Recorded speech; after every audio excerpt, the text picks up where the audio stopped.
Family and fellow soldiers, I'm the Professor, and this is the Moment of Truth. And now the Friday Crime Report. Laurel County, Kentucky, September 7th, 2024, 5:27 p.m. Only 3 days earlier, the nation had been shocked at yet another high school massacre. This one in Georgia. A young man had gotten his hands on an AR-15 believed to have been given to him by his own father, and he killed at least 2 classmates and 2 teachers. This after the feds had come to the house of the killer a year earlier and warned the parents that their son was planning to carry out a mass murder. The AR-15 has become the weapon of choice for America's mass killers, and while the nation was in the middle of grieving this latest state-sanctioned massacre, the next one was about to get underway. On the morning of September 7th, a man had gone to a gun store in London, Kentucky, and made an almost $3,000 purchase, buying an AR-15 with a mounted sight and 1,000 rounds of ammunition. His plan was to do some target practice, but not at the gun range. At 5:03 p.m., the man sent a message to a woman he knew. The text message read, "I'm going to kill a lot of people. Well, try at least." He sent a follow-up text message, part of which read, "I'll kill myself afterwards." The woman was understandably alarmed, so she contacted 911 and told the dispatcher about the text. At the same time the woman was calling the police, the man who had sent her the text was perched atop a cliff's edge overlooking Kentucky's Interstate 75 near exit 49. It was rush hour traffic, which meant plenty of targets. He opened fire. At 5:27 p.m., the first reports of multiple people shot on I-75 came into police. 12 cars in total would be struck by bullets, with 5 people being injured, though thankfully none fatally. But that didn't stop the pandemonium. Citizens were instructed to stay indoors. Hospitals made public appeals for blood donations. Police swarmed the area, but the shooter was already gone. They estimated, though, that between 20 and 30 rounds of ammunition had been fired that day. A little after 8 o'clock p.m., authorities found a silver Toyota CHR SUV believed to belong to the shooter. It had been left abandoned on a forest road near the Daniel Boone National Forest. At 9 o'clock p.m., authorities announced that they had identified a person of interest in the case, 32-year-old Joseph Couch of Woodbine, Kentucky. Schools canceled classes, and residents were advised to remain indoors, but to call the police with any information they might have. Both state and federal teams combed through at least 28,000 acres of the more than 700,000-acre national forest, which is larger than Los Angeles and New York City combined.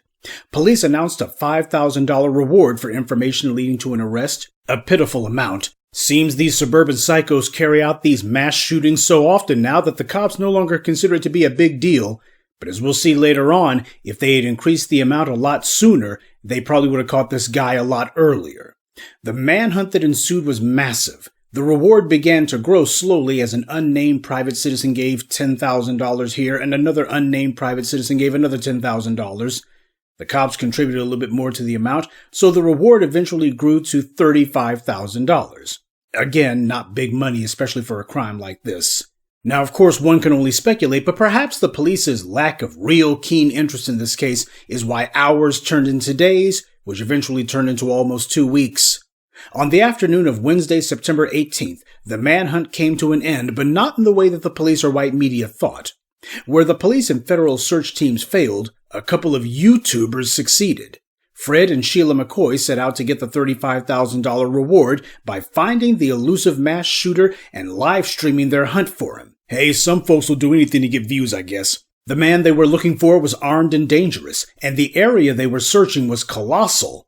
But people need content, and in this case, the worst thing that could possibly happen to them would be to actually find this guy, that is, if he was alive and well. The McCoys searched the area for 6 days, and on Wednesday the 18th at around 3:30 p.m., in the middle of one of their live streams, the McCoys had noticed a group of vultures swarming the area, circling overhead. They suspected something large must have died, so they went to investigate. When they got to the area that the vultures had been circling around, they encountered a powerful stink. Fred McCoy had been suffering the flu, but even with his nasal congestion, he could smell the stench. It was bad, he said. But the McCoys weren't the only ones drawn to the area. 2 state troopers had also noticed the circling vultures, and they came to investigate. The McCoys and the state troopers came across each other and almost immediately stumbled upon a body. Authorities soon announced that it was Joseph Couch due to articles and items on the corpse that were associated with Joseph. Well, this certainly explains a lot about why so many criminals get away with it in the United States, doesn't it? All those men and all that technology brought in to find this one guy, and predictably it turns out he had killed himself not far from the scene of the crime. Incompetence on the part of the authorities. The police said that the McCoys would receive $25,000 for finding the body. Because he's got the complexion for the protection, the police and the white media are already pulling out all the sad violins for this creep.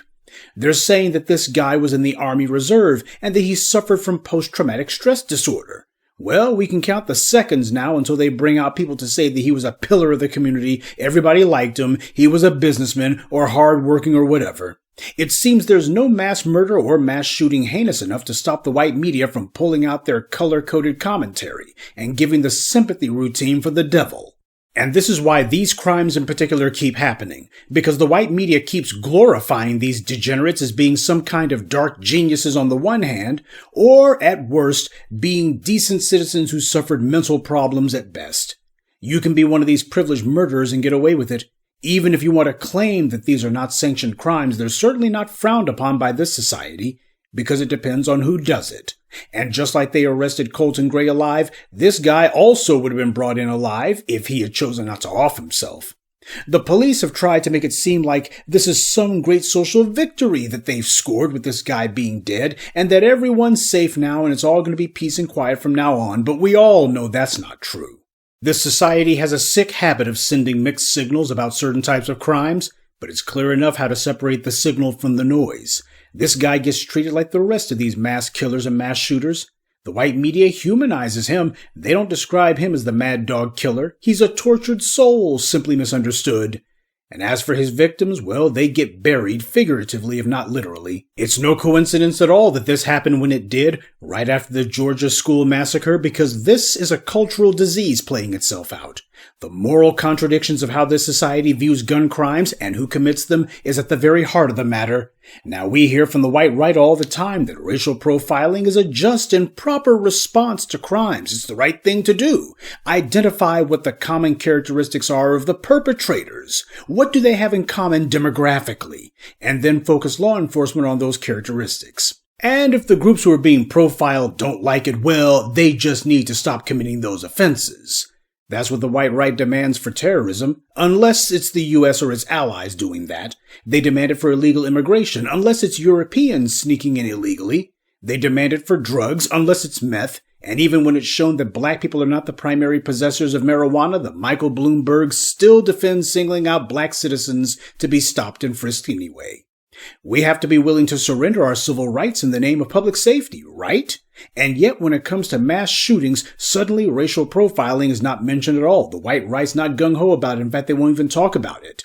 The mouth-frothing proponents of racial profiling suddenly want to change the subject or do a pathetic "what about Chicago?" Well, the Georgia mass murderer and this creep in Kentucky weren't from Chicago, and the next school shooter won't be in Chicago either. But this isn't about saving lives. This is about enforcing a racialist social order and using anti-black propaganda to justify it. They misrepresent the perpetrators of certain crimes and they racially pathologize those crimes when it's convenient to them, and the rest of the time they de-racialize it and say, well, meth is a public health issue, and child molestation, well, that's a social ill. And these mass shooters, well, that's a mental health crisis. All of a sudden, we don't need to focus on whom is doing it because it doesn't fit their anti-black narrative. Defending and enforcing racial privilege is not some victimless crime. It gets people murdered en masse. And as we see in this case, even though this attempted mass murderer gave warning, the authorities were still helpless to stop him, and even after the fact, it was weeks before they eventually stumbled over his dead body after some YouTubers beat them to it. So the thugs with badges are useless at preventing these crimes and equally useless at investigating them. No wonder these killers feel like they can commit these atrocities and get away with it. Because they can. As they see it, the thrill of acting out their most degenerate fantasies is worth the risk. So whether your children are at school, or you're at church, or the movie theater, the grocery store, or even driving on the highway, the effects of refusing to craft policies to identify these killers and stop them are very easily tabulated. You can count it up in the number of bullets fired, the number of people wounded in these attacks, and the number of people killed. But in the name of not interfering with the skin privilege of being able to move about freely and not inconveniencing certain people, this country has made the devil's bargain to pay this hideous price for that privilege, even though it's a price paid in their own blood. And that's this week's Friday Crime Report. Keep your eyes open and stay on alert, because there's a lot worse criminals out there than the ones the white corporate media chooses to show you. Good day, and be one. I'd like to take a moment to mention some of our contributors. Charlie's Painting, Miss Debbie, Melanin God 504, Sakina Collins, and Josiah Starr. Salute to them and thank you to everyone for listening, liking, and sharing this message. Black empowerment only exists because of you.